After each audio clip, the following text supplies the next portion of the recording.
अरे बच्चों, class 10th की मैथ्स की क्लास में आपका एक बार फिर से स्वागत है बच्चों। और हम पढ़ रहे थे इकाई 6 त्रिभुज प्रश्नावली 6.5 हम लोगों ने स्टार्ट कर दी थी और 6.5 के क्वेश्चन नंबर 10 तक के प्रश्न हम लोगों ने हल कर लिए हैं। आज हमें स्टार्ट करना है क्वेश्चन नंबर 11 से। तो आइए देखते हैं प्रश्न नंबर 11 क्या है हमारा। 11वां प्रश्न है बच्चों, एक हवाई अड्डे से उत्तर की ओर 1000 किलोमीटर प्रति घंटे की चाल से उड़ता है। इसी समय एक अन्य हवाई जहाज उसी हवाई अड्डे से पश्चिम की ओर 1200 किलोमीटर प्रति घंटे की चाल से उड़ता है। 1.5 घंटे के बाद दोनों हवाई जहाज़ों के बीच की दूरी कितनी होगी। देखिए बच्चों, ये जो है मान लीजिए ए हमारा एक क्या है, हवाई अड्डा है। तो एक प्लेन जो है वो उत्तर की ओर 1000 किलोमीटर की चाल से चल रहा है। तो ये मान लीजिए ये उत्तर की ओर जा रहा है, उत्तर दिशा ऊपर की ओर है, 1000 किलोमीटर की चाल से चल रहा है, ठीक है। और दूसरा वाला जो है वो पश्चिम की ओर, ये पश्चिम की ओर बच्चों चल रहा है। वो कितने किलोमीटर, वो 1200 किलोमीटर प्रति घंटे की चाल से चल रहा है। चूँकि 1.5 घंटे चलते हैं तो यहाँ चूँकि 1.5 घंटे प्लेन उड़ रहे हैं, तो 1 घंटे में चलता है 1000, तो 1.5 घंटे में कितना किलोमीटर चलेगा, 1500 किलोमीटर। ठीक है, समझ में आ रहा बच्चों। 1 घंटे में 1000 तो 1.5 घंटे में 1500 किलोमीटर। ठीक, अब इसी तरीके से यहाँ पर देखिए जो दूसरी तरफ जो चलता है पश्चिम दिशा की ओर वो 1200 किलोमीटर प्रति घंटा। तो 1 घंटे में 1200 है तो आधे घंटे में कितना होगा, 600 हो जाएगा ना।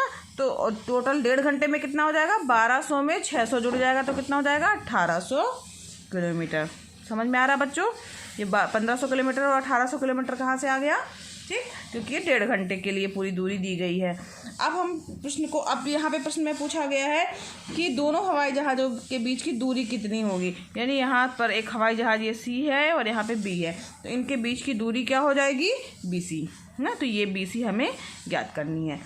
तो इसके लिए सबसे पहले क्या करेंगे, पहले हवाई जहाज़ द्वारा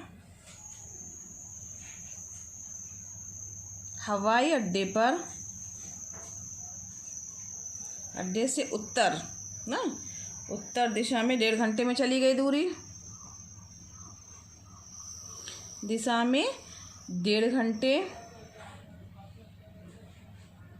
में चली गई दूरी। तो दूरी बराबर क्या हो जाएगा,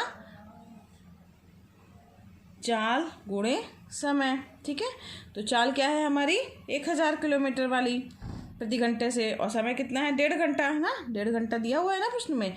तो यहाँ पर क्या हो जाएगा, 1000 गुणे 2 1 कम 2 1 3/2। ठीक, 2 से कट जाएगा, 2 5 10 500 और 500 का गुणा 3 से हो जाएगा, तो ये हो जाएगा 1500।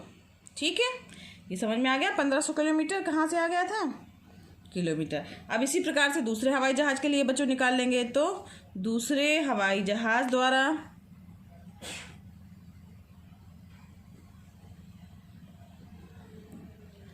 हवाई अड्डे से पश्चिम दिशा, समझ में आ रहा है, इस तरफ दिशा में 1.5 घंटे में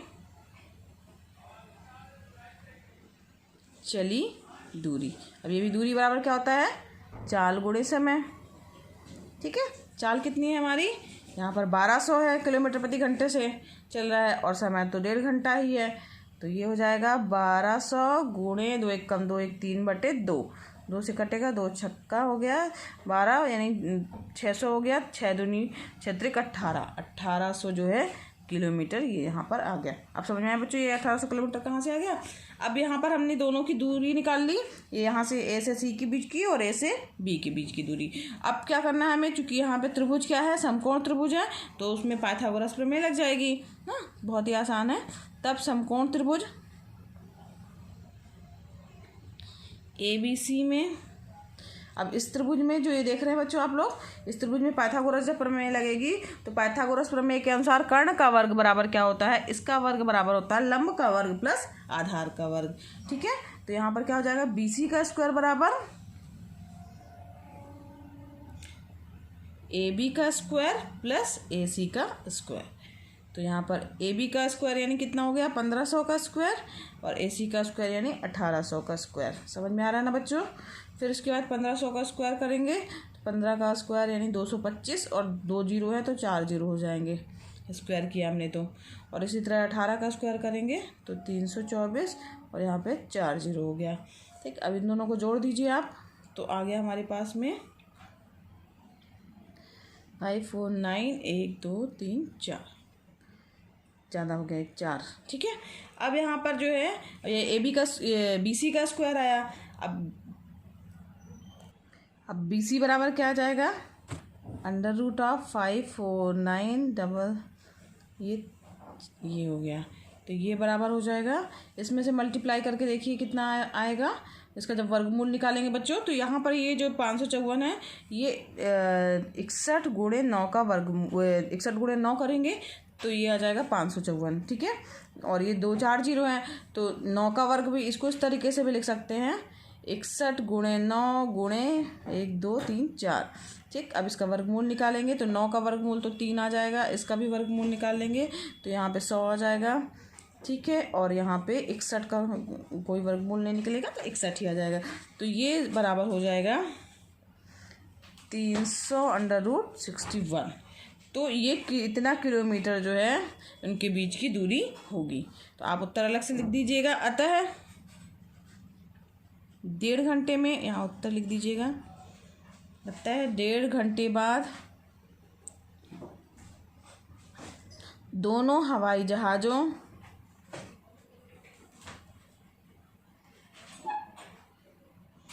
के बीच की दूरी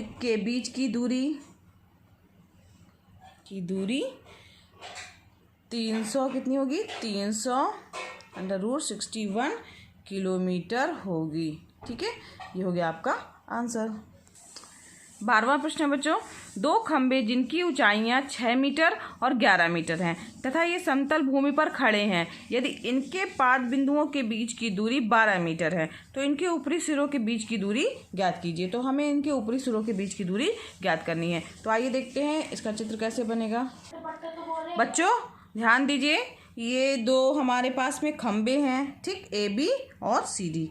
तो प्रश्न में दिया हुआ है कि इनकी ऊंचाई 6 मीटर है, तो एक ये ए बी है, इसका हमने मान लिया कि 6 मीटर इसकी ऊंचाई है, और दूसरा जो खंबा है सी डी, इसकी ऊंचाई दी हुई है प्रश्न में 11 मीटर। और समतल भूमि पर ये जो है वो खड़े हैं, यानी भूमि कैसी हमारी एकदम बराबर प्लेन है, और इसके निचले सिरे के बीच की दूरी 12 मीटर, ये 12 मीटर भी ये दी हुई है प्रश्न में ही कि 12 मीटर है। तो इनके उचले जो है ऊपरी सिरे के बीच की दूरी जो है हमें ज्ञात करनी है, यानी ए से सी के बीच की दूरी हमें ज्ञात करनी है। तो बच्चों अगर हम यहाँ पे एक सीधी लाइन खींचे तो ये 12 मीटर है, तो ये भी कितना हो जाएगा हमारा 12 मीटर हो जाएगा।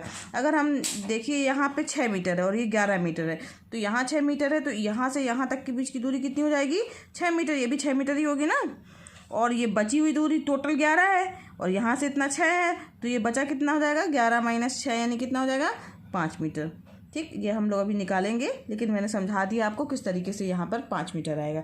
तो यहाँ पर बहुत ही आसान है। अब इसको आपको हल कर लेना है। यहाँ पर 12 मीटर प्राप्त हो गई है, यहाँ पे 5 मीटर प्राप्त हो गई है, तो यहाँ पर 12 का स्क्वायर कर दीजिए, 5 का स्क्वायर, ये समकोण त्रिभुज बन गया ना। समकोण त्रिभुज में कर्ण का वर्ग बराबर लंब का वर्ग पर प्लस आधार का स्क्वायर, तो यहाँ पर 12 का स्क्वायर प्लस 5 का स्क्वायर बराबर जो भी आएगा ये आपका आंसर हो जाएगा। ठीक है, तो 12 का स्क्वायर 12 का स्क्वायर आ जाएगा 144 आ जाएगा, और ये 5 का स्क्वायर 25 हो जाएगा। टोटल कितना हो जाएगा 169 हो जाएगा। इसका रूट जब निकालेंगे आप तो ये हो जाएगा 13 मीटर। तो ये आपकी आ जाएगी 13 मीटर। तो ये बच्चों समझाने के लिए था, ये मैंने बता दिया पूरा इसका किस तरीके से आपको हल करना है। तो इसी तरीके से आपको जो चीज़ दी हुई है वो लिखना है, और ये आसान है, ये आपका होमवर्क है। इसको आप फेयर कॉपी में कर लीजिएगा, समझ में भी आ गया होगा किस तरीके से करना है। कुछ नहीं, बस यहाँ पर आपको इसको ज्ञात करना था। तो समकोण त्रिभुज लगा देंगे, ये 12 है तो ये भी 12 होगा, ये 6 है तो ये भी 6 है, टोटल 11 है, 11 माइनस 6 बराबर 5 हो जाएगा। तो यहाँ पर आपको ये ज्ञात है, ये ज्ञात है, ये ज्ञात कर लेंगे आप। चलिए बढ़ते हैं अगले क्वेश्चन की ओर। 13वां प्रश्न है बच्चों, एक त्रिभुज ए बी सी जिसका कोण सी क्या है, समकोण है, की भुजाओं सी ए और सी बी पर क्रमशः बिंदु डी और ई स्थित हैं। ठीक, सिद्ध कीजिए कि ए ई का स्क्वायर प्लस बी डी का स्क्वायर बराबर है ए बी का स्क्वायर प्लस डी ई का स्क्वायर। तो आइए देखते हैं इसका चित्र कैसे बनेगा और कैसे हल करेंगे इसे। यहाँ देखिए बच्चों, ये हमारा चित्र दिया हुआ है। हमने कोई भी त्रिभुज बना लिया ABC, ठीक। इसका कोण C क्या है, दिया है प्रश्न में, समकोण है।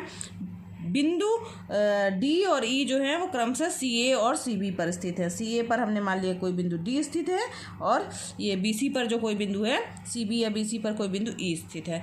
अब हमने D से E को मिला दिया। इसके बाद बच्चों हमने एक रचना की है जिसमें A से E को डॉटेड लाइन से मिलाया है और B को D से डॉटेड लाइन से मिलाया है। और हमें जो सिद्ध करना है वो अब हम देखते हैं बच्चों कैसे सिद्ध करेंगे। तो सबसे पहले क्या करेंगे बच्चों, हम इस समकोण त्रिभुज को, ये जो छोटे वाला समकोण त्रिभुज है इसको लेके चलेंगे और बड़े वाले समकोण त्रिभुज को लेके चलेंगे। तो सबसे पहले हम जो चीज़ दिया वो लिख लेते हैं। दिया है कि समकोण त्रिभुज ABC में C क्या है, कोण C समकोण है, समकोण है, ठीक है। और बिंदु D व E जो है क्रमशः CA व CB पर स्थित हैं, ठीक। अब इसके बाद हमें जो सिद्ध करना है वो हम लिख लेंगे। सिद्ध करना है, क्या सिद्ध करना है, AE का स्क्वायर प्लस BD का स्क्वायर बराबर AB का स्क्वायर प्लस DE का स्क्वायर, ठीक। अब उपपत्ति लेके चलते हैं। तो सबसे पहले आप लिख दीजिए कि, या रचना भी ऊपर लिख सकते हैं। यहाँ पहले रचना लिखिए। बिंदु A से E को मिलाया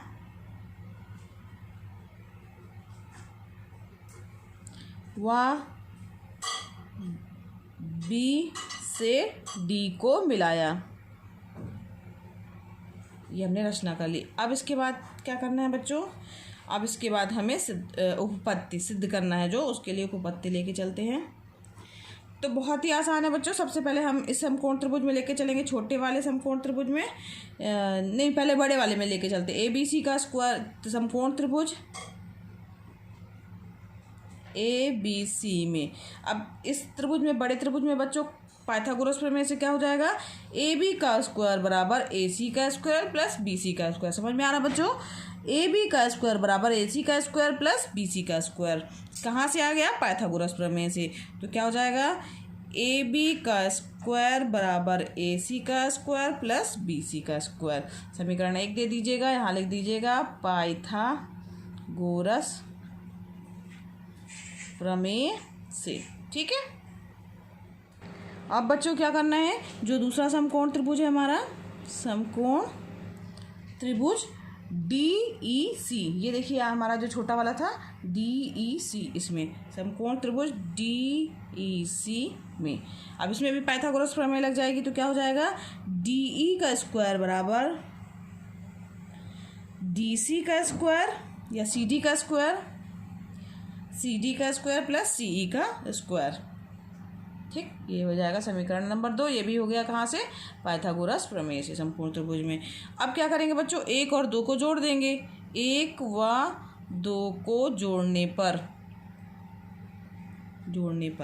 अब जोड़ दिया हमने, तो क्या हो जाएगा, AB का स्क्वायर प्लस DE का स्क्वायर बराबर क्या हो जाएगा, AC का स्क्वायर प्लस BC का स्क्वायर प्लस CD का स्क्वायर प्लस CE का स्क्वायर। यहाँ हो गया ये हमारा कौन सा, समीकरण नंबर 3, ठीक। अब समकोण त्रिभुज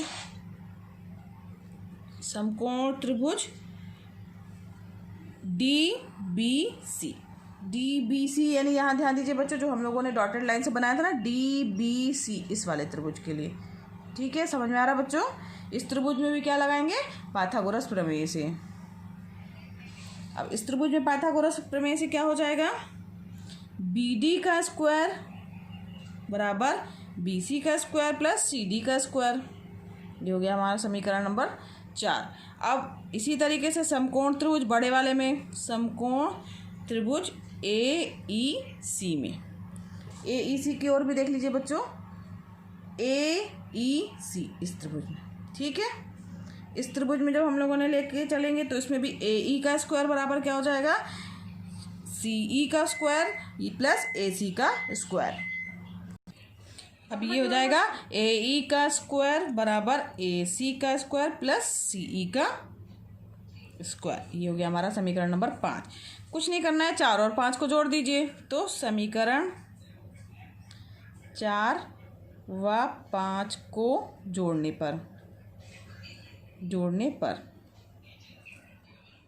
क्या हो जाएगा, AE का स्क्वायर प्लस BD का स्क्वायर बराबर क्या हो जाएगा, AC का स्क्वायर प्लस CE का स्क्वायर प्लस BC का स्क्वायर प्लस CD का स्क्वायर। ये हमने 4 और 5 को बच्चों जोड़ दिया है।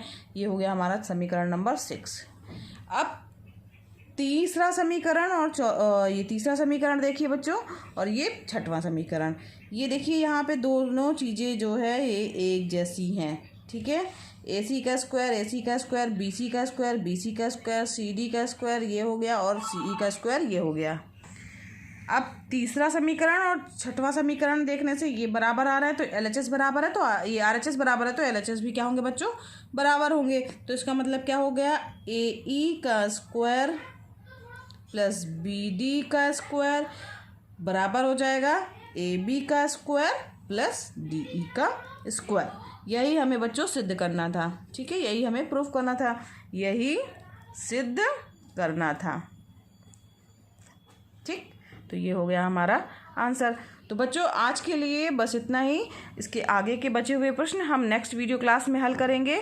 और बच्चों आपको मेरा पढ़ाना पसंद आ रहा हो तो वीडियो को लाइक कीजिए। अगर आपने अभी तक चैनल को सब्सक्राइब नहीं किया है बच्चों तो उसे सब्सक्राइब भी कीजिए और दूसरे बच्चों को शेयर भी कीजिए। ये वीडियो क्लासेस बच्चों एकदम निःशुल्क हैं, आप भी इसका लाभ लीजिए और दूसरे बच्चों को भी प्रेरित कीजिए। मिलते हैं बच्चों नेक्स्ट वीडियो क्लास में। धन्यवाद बच्चों।